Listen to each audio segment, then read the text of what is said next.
Samson and the Philistines. For 40 years the people of Israel were enslaved by the Philistines because of their evil ways in the sight of the Lord. There was a man called Manoah of the family of the Danites, and he had no children. The angel of the Lord appeared to his wife and told her that she was to have a son. The angel said, "Be cautious, and drink no wine nor any strong drink, and do not eat any unclean thing.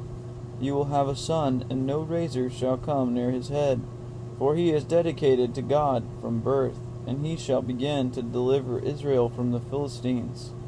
Later the angel appeared to Manoah also, and in due course he and his wife had a son, whom they called Samson. Samson grew up tall and strong, and when he was a grown man, he went down to Timnath and saw a daughter of the Philistines, and wanted to make her his wife. At first his parents withheld their accord, for they wished him to marry one of his own people. They did not know that this marriage was part of the Lord's plans to destroy the Philistines. But when Samson insisted, they abided by his wishes. So Samson went to Timnath with his parents, and he came to the vineyards. A young lion tried to attack him, and he killed it with his bare hands. But he did not tell his father and mother what he had done. He met the Philistine girl and spoke to her, and she pleased him very much. When he returned again to see her, he turned aside to look for the carcass of the lion which he had killed, and found it with a swarm of bees and honey inside. He took out a handful of the honey and ate it, and gave some to his parents, but he did not tell them from where it came. Samson's riddle. Later on, the marriage was arranged, and a wedding feast was prepared. 30 young Philistine men were present, and Samson said to them, "Here is a riddle for you, and if you can solve it for me within 7 days of the feast, then I shall give you 30 sheets and 30 suits of clothes. But if you fail to find the answer, you must give me 30 sheets and 30 changes of clothing." So they said, "Tell us your riddle." Samson said, "Out of the eater came forth meat, and out of the strong came forth sweetness." 3 days passed, and the Philistines had found no answer to the riddle.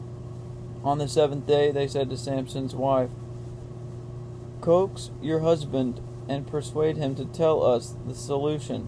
Otherwise we shall set fire to your father's house and burn you alive."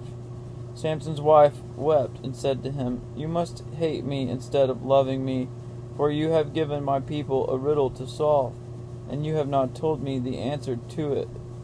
He said, "I have told neither my father nor my mother. Why should I tell you?" She went on weeping for 7 days, all the time that their feast was going on.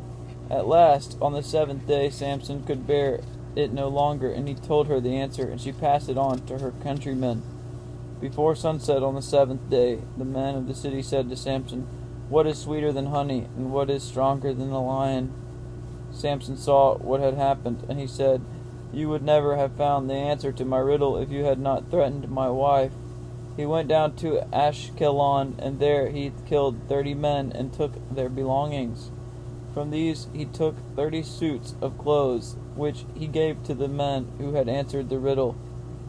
Then he went back to his father's house. He was exceedingly angry at the Philistines and with the woman who he had married. Samson angers the Philistines.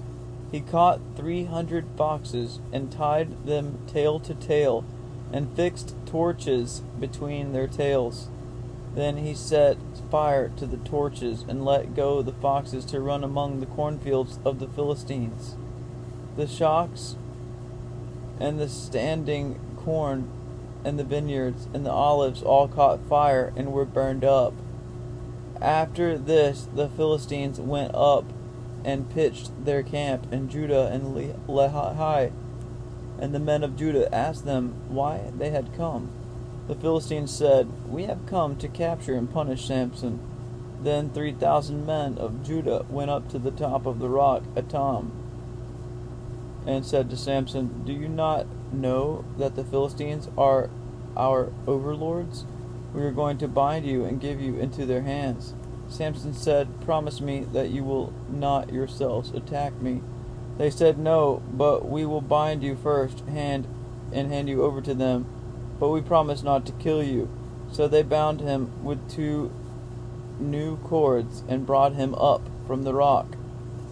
When he had came to Lehi, where the Philistines were encamped, they shouted with triumph, but the Spirit of the Lord descended upon Samson, and the cords on his arms became as soft as scorched flax, and the fetters fell from his ankles.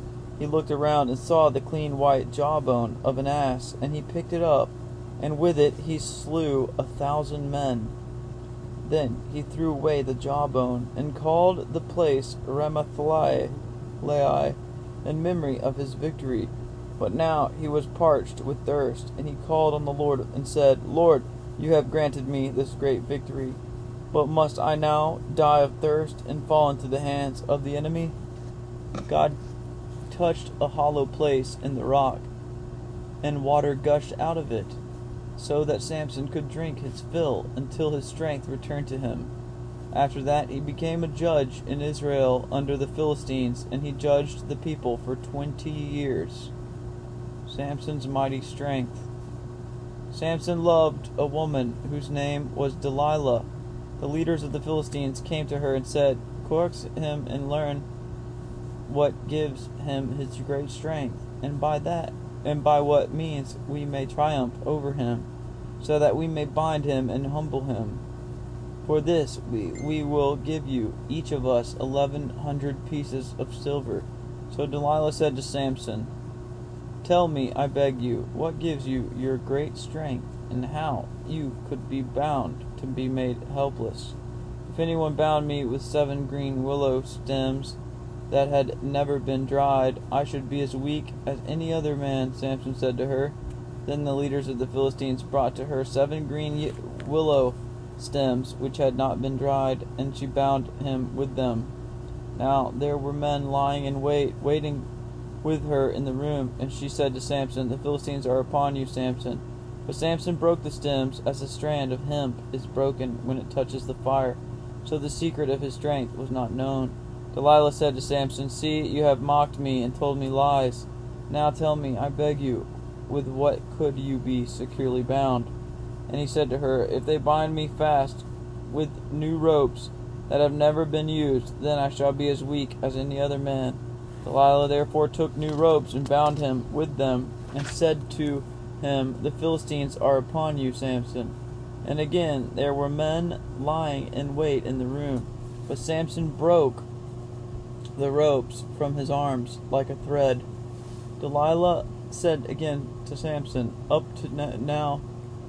to now you have mocked me and told me lies. Tell me now with what you could really be bound." And he said to her, "Weave the 7 locks of my hair with the web of cloth on your loom." She did so while he slept, and fastened it with the pin of the loom. Then she said to him, "The Philistines are upon you, Samson." But he waked out of his sleep and carried away the pin and the loom and the web of cloth. Samson tells his secret. Then she said to him, "How can you say I love you when you do not trust me in your heart? 3 times now you have mocked me and have not told me what the secret of your great strength is." She continued entreating him every day, and when she had urged him so that his soul was vexed unto death, he told her all that was in his heart. "A razor has never touched my head," he said to her, "for I have been consecrated to God since before I was born. If I were shaved, my strength would go from me, and I would become weak and be like any other man." When Delilah saw that he had told her the secret of his heart, she called again for the lords of the Philistines, saying, "Come up once more, for he has told me the secret of his heart." Then the lords of the Philistines came up to her, bringing the money in their hand. Delilah made Samson go to sleep with his head on her knees. Then she called for a man and had him shave off the 7 locks of Samson's hair. By that she humbled him, for his strength went from him. Then she said, "The Philistines are upon you, Samson." He awoke from his sleep and said, I will go out, as I did the other times, and shake myself. For he did not know the power of the Lord was gone from him. The Philistines quickly took him, and put out his eyes, and took him down to Gaza. There they bound him with fetters of brass, and made him grind in the prison house. Gradually the hair of his head began to grow again, but the Philistines did not notice. They gathered together to offer a great sacrifice to Dagon, their god, and to rejoice. They said, "Our God has delivered Samson, our enemy, into our hands." When they saw Samson, they praised their God, for they said, "Our God has delivered into our hands our enemy and the destroyer of our country, who has slain many of us." It happened that, while the hearts of the people were merry, they said, "Call Samson out, so that he can entertain us." So they brought Samson up out of the prison house and mocked him. When they stood him up between two pillars, Samson said to the boy who held him by the hand, "Let me feel the pillars which support the house, so that I may lean upon them." Now the house was full of men and women, and all the leaders of the Philistines were there. There were about 3,000 men and women on the roof, watching while Samson was being mocked. Then Samson called out to the Lord and said, "O Lord God, remember me, I pray you, and strengthen me, I pray you. Only this once, O God, that I may take revenge on the Philistines for my 2 eyes."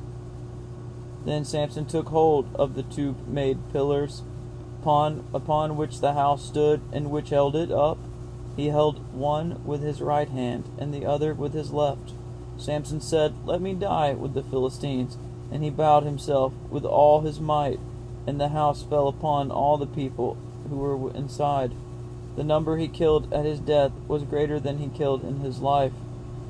Then his brothers and all the household of his father came down and took his body, and they took him